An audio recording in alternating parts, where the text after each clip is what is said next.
Assalamualaikum warahmatullahi wabarakatuh. Bertemu lagi dengan Bapak pada video kali ini. Pembahasan pada kesempatan ini adalah mengenai materi gerakan pembaruan Islam, yakni membedah pemikiran tokoh pembaru dalam Islam, diantaranya Muhammad Ali Pasa.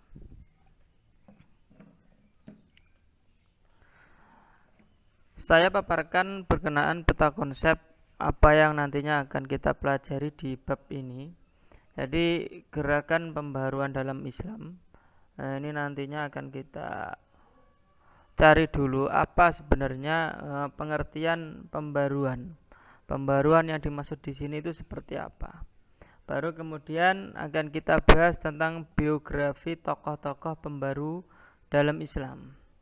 Di sini yang akan kita bahas ada 5. Di antaranya adalah Muhammad Ali Pasa, kemudian Jamaluddin Al-Afghani, Muhammad Abduh, Rashid Ridho, dan yang terakhir adalah Muhammad Iqbal.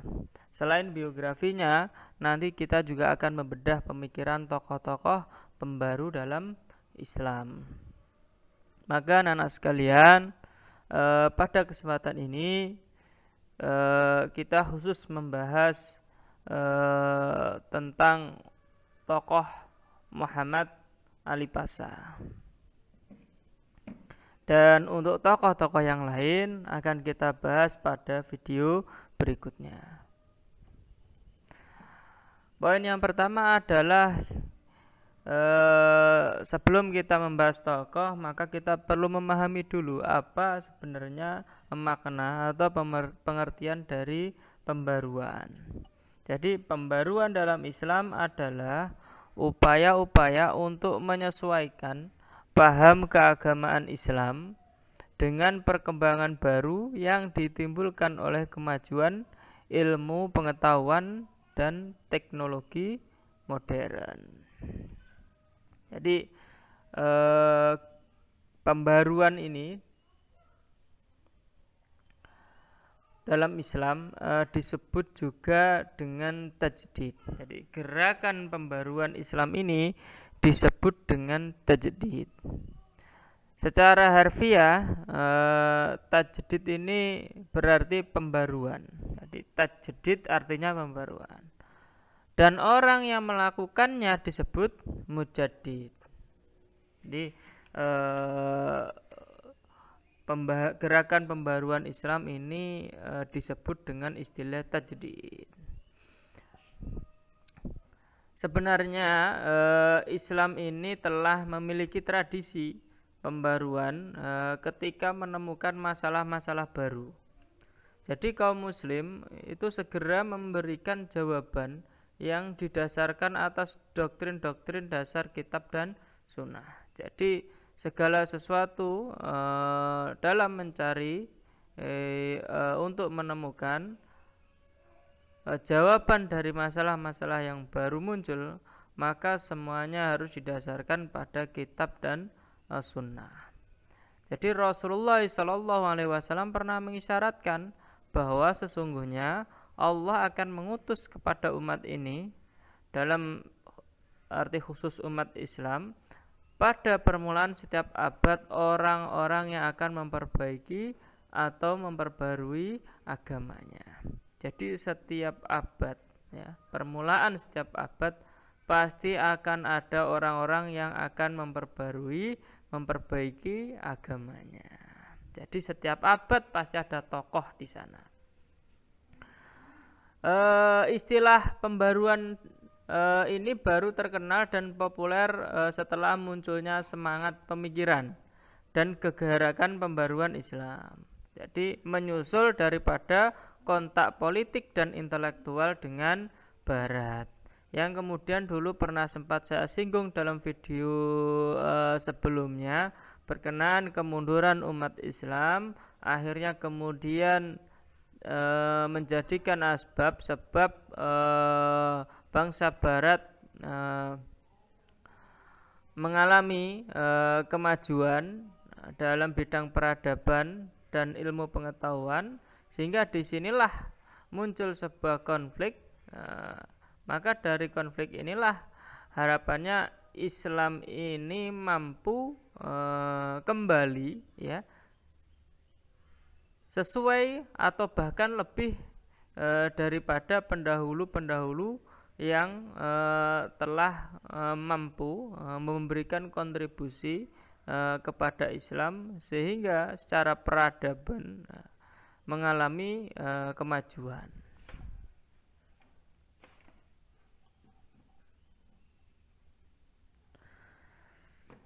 Jadi di awal saya singgung yang akan kita bahas adalah salah satu tokoh yakni Muhammad Ali Pasha. Jadi Muhammad Ali Pasha ini lahir pada bulan Januari 1765 di Kawala Albania Yunani dekat pantai Macedonia dan meninggal di Mesir pada tahun 1849.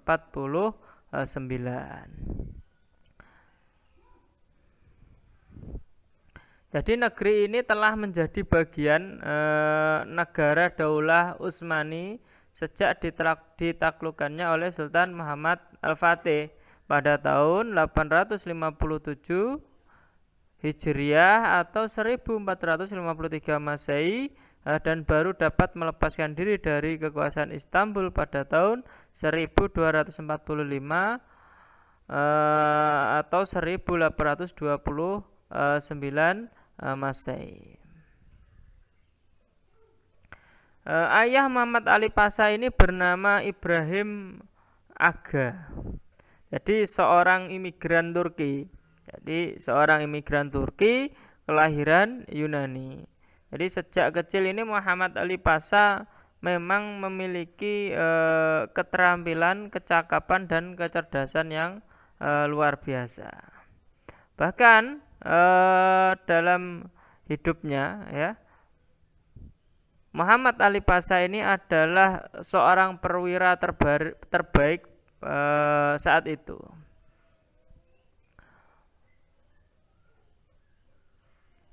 Namun sebelum menjadi seorang perwira ada sedikit mungkin yang akan saya sampaikan berkenaan cerita perjalanan daripada Muhammad Ali Pasha. Jadi sebelum menjadi seorang perwira itu dia bekerja sebagai pemungut pajak. Jadi seorang pemungut pajak. Karena kecakapannya dalam pekerjaannya tersebut, dia ini menjadi salah satu kesayangan gubernur Daulah Utsmani setempat. Jadi gara-gara kecakapan dan kecerdasannya dalam setiap pekerjaannya menjadi seseorang yang disayangi. Akhirnya sampai kemudian diangkat sebagai menantu oleh gubernur tersebut. Maka dari situlah awal Muhammad Ali Pasha secara karir kemudian meningkat.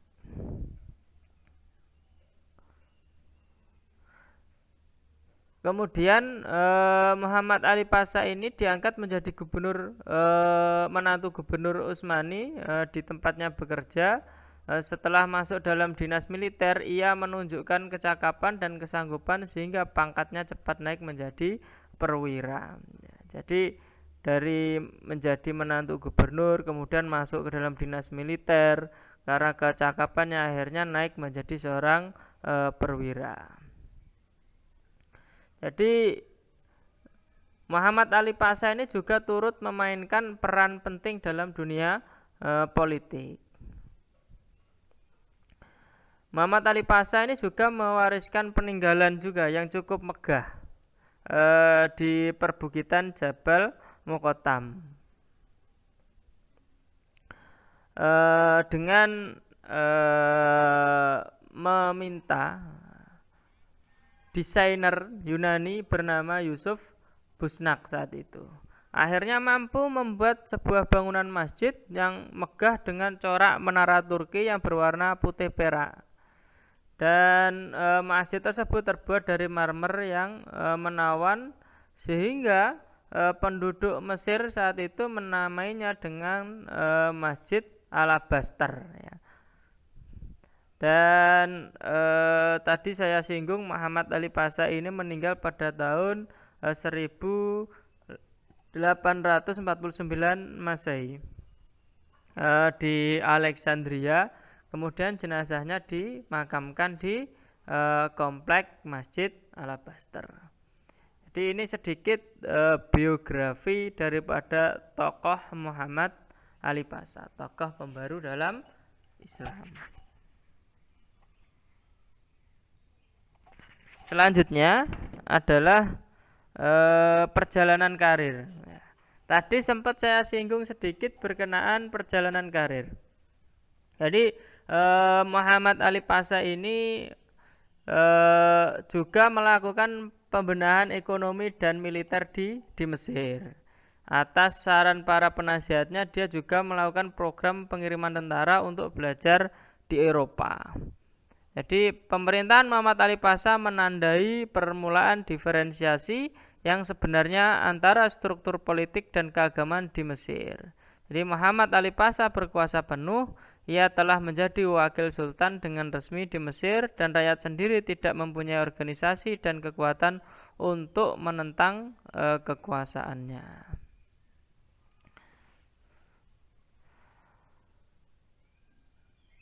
Muhammad Ali Pasha ini mendapatkan kepercayaan sebagai pemimpin militer pada era Daulah Utsmani dan menjadi seorang pemimpin tersohor kebanggaan negara Mesir saat itu, terutama dalam merevolusi negara tersebut menjadi sebuah negara industri dan modern. Bahkan orang Mesir sendiri mengenalnya sebagai seorang pahlawan.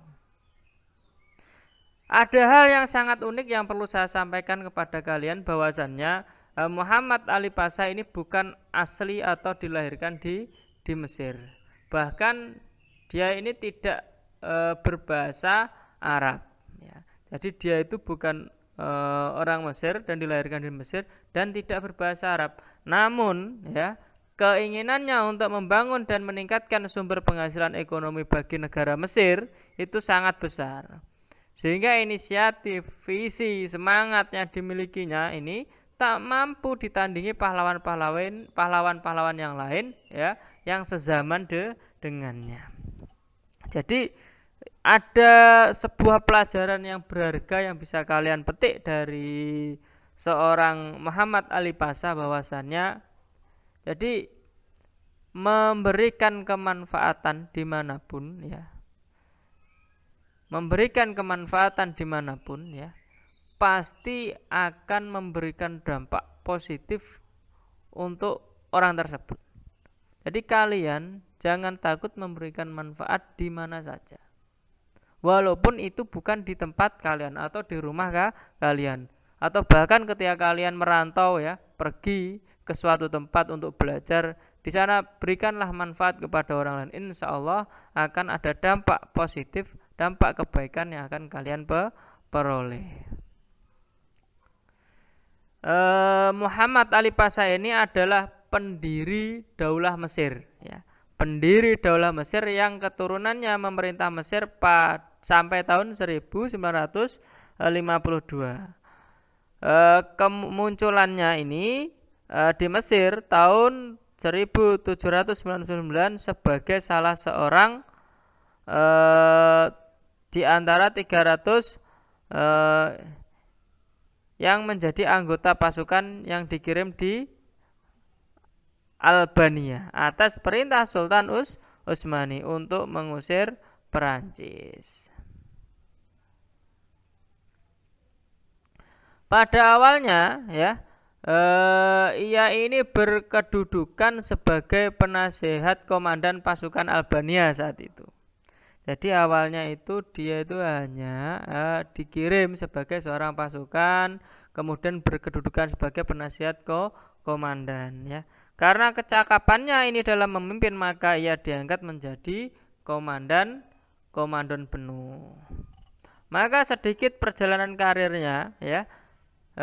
Setelah dia berhasil mengusir Napoleon dari Mesir, ia ini diangkat menjadi jenderal ya, pada tahun 1801 dia menjadi jenderal.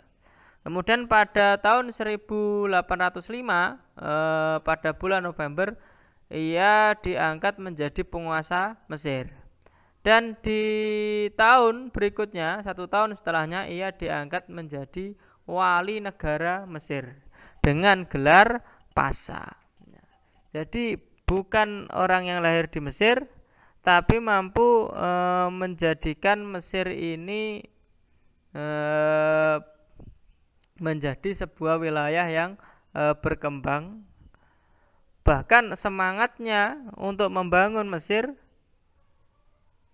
sama besarnya ketika ia ingin membangun wilayahnya atau negaranya sendiri. Bukan orang Mesir, tapi mampu membangun Mesir. Ini yang perlu kita contoh.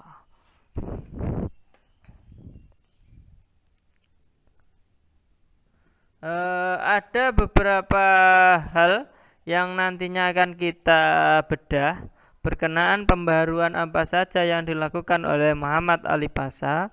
Di antaranya ada 3 bidang yang saya rangkum. Di antaranya ada bidang militer, yang kedua bidang sosial ekonomi, dan yang ketiga adalah bidang pendidikan. Yang pertama adalah bidang militer.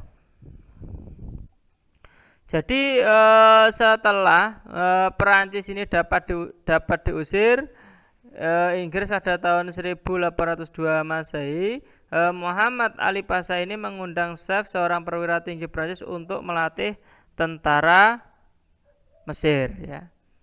Maka pada tahun 1815 untuk pertama kalinya, ya, Mesir mendirikan sekolah militer, ya, yang sebagian besar instrukturnya didatangkan dari Eropa.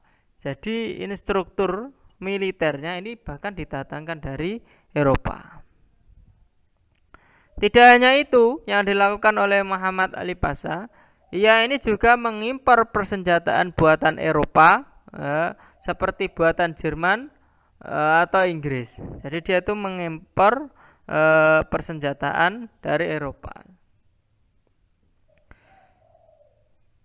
Terinspirasi oleh pelatihan militer bangsa Eropa, kemudian Muhammad Ali Pasha ini melatih militernya berdasarkan Nizam al-Jadid, atau bisa disebut dengan peraturan baru. Ya. Jadi Nizam al-Jadid ini memiliki arti peraturan baru.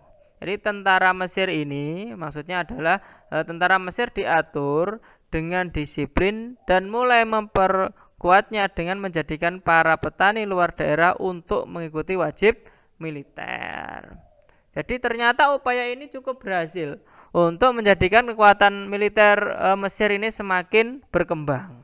Jadi ini beberapa langkah atau strategi berkenaan pembaruan yang dilakukan Muhammad Ali Pasha dalam bidang militer. Kemudian dalam bidang sosial ekonomi, ya, kita sebenarnya perlu memahami bahwa memang latar belakang kekuatan militer itu mesti harus ada kekuatan ekonomi. Jadi tidak mungkin kekuatan militer ini berdiri sendiri. Ada sesuatu yang perlu dibangun juga di belakangnya, yakni kekuatan ekonomi. Ya. Untuk tujuannya untuk apa? Agar sanggup membiayai pembaruan di bidang militer dan bidang-bidang yang bersangkutan dengan militer. Jadi dua hal yang penting baginya, kemajuan ekonomi dan militer, ini menjadi dua hal, ya. Dan menghendaki pengetahuan atau ilmu-ilmu modern. Jadi perlu adanya pengetahuan ilmu-ilmu modern untuk kemajuan ekonomi dan kekuatan militer. Adapun untuk meningkatkan perkembangan ekonomi, Muhammad Ali Pasha ini membangun sistem irigasi. Sehingga apa? Hasil pertanian menjadi lebih baik, ya. Mesir adalah negara yang tergantung dari pertanian, oleh karena itu di samping memperbaiki irigasi yang lama, dia juga mengandalkan irigasi yang baru dan memasukkan penanaman kapas dari India dan Sudan. Ini yang pertama. Kemudian yang lainnya adalah Muhammad Ali Pasha ini menyelesaikan pembangunan sebuah terusan kuno yang menghubungkan antara Alexandria dengan Sungai Nil. Jadi membuat sebuah bangunan untuk menghubungkan antara Alexandria dengan Sungai Nil. Menurut beberapa sumber, upaya tersebut diawali dengan penggalian yang mengerahkan ini kurang lebih 100.000 petani Mesir.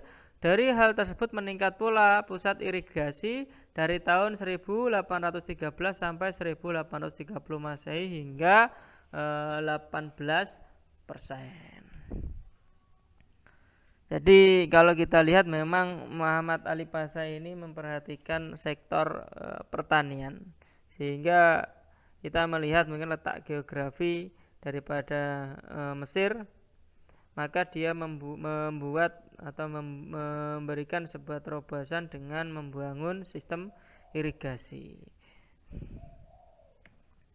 Yang terakhir adalah bidang pendidikan. Jadi di antaranya beberapa pembaruan dalam bidang pendidikan yang kemudian ditorehkan oleh Muhammad Ali Pasha adalah dengan dibentuknya Kementerian Pendidikan. Setelah itu didirikan sekolah militer tahun 1815 Masehi, kemudian sekolah teknik tahun 1816 Masehi. Selanjutnya sekolah kedokteran tahun 1827 Masehi, sekolah pertanian dan apoteker tahun 1829 Masehi, sekolah pertambangan tahun 1834 Masehi, dan sekolah penerjemah tahun 1839 Masehi. Dia membangun beberapa sekolah-sekolah ya.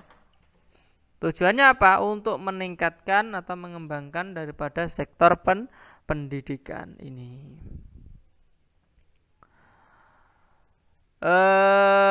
Selain itu dia juga mengirim pelajar ke Perancis untuk belajar pengetahuan sains dan teknologi barat. Jadi mengirim pelajar Mesir ke Perancis. Bahkan menurut catatan ini ia juga mengirim kurang lebih 311 pelajar Mesir ke Italia, Perancis, Inggris, dan Austria dengan mengambil disiplin keilmuan yang beragam. Di antaranya seperti kemiliteran, kemudian ilmu administrasi, arsitek, kedokteran, dan obat-obatan. Selain dia mendirikan beberapa sekolah dan mengirim pelajar ke luar negeri ya, Muhammad Ali Pasha ini juga melakukan penerjemahan buku-buku ya terbitan Eropa dalam skala yang cukup besar. Dalam program penerjemah ini ya perlu kalian ingat ya, Muhammad Ali Pasha ini menunjuk Rifa'ah at-Tahtawi ya. Dalam masa kepemimpinan Rifa'ah, sekolah penerjemah berkembang lebih baik dengan menggencarkan penerjemahan buku-buku barat seperti buku filsafat, ilmu militer, ilmu fisika, ilmu bumi, logika, antropologi, ilmu politik, dan lain sebagainya. Ditambah lagi Muhammad Ali Pasha ini menerbitkan majalah Al-Waqai Al-Misriyah. Jadi Al-Waqai Al-Misriyah, berita Mesir, berbahasa Arab pertama kalinya pada tahun 1828 Masehi, dan majalah ini merupakan majalah resmi yang diterbitkan oleh pemerintah. Jadi inilah beberapa dalam bidang pendidikan yang telah ditorehkan oleh Muhammad Ali Pasha. Jadi hal-hal yang positif yang perlu bisa kita tiru adalah kita bisa belajar dengan siapa saja ya, dengan siapapun, asal yang kita pelajari adalah sebuah kebaikan.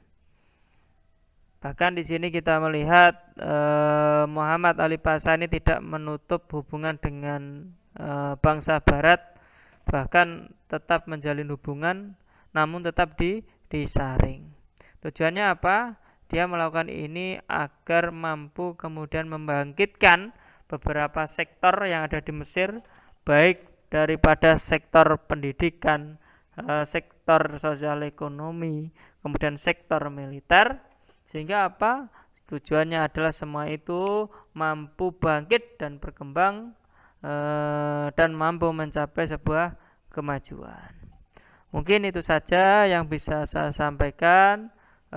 Kurang lebihnya mohon maaf apabila banyak segala kesalahan, dan kebenaran adalah milik daripada Allah Subhanahu wa taala. Akhirul kalam, wassalamualaikum warahmatullahi wabarakatuh.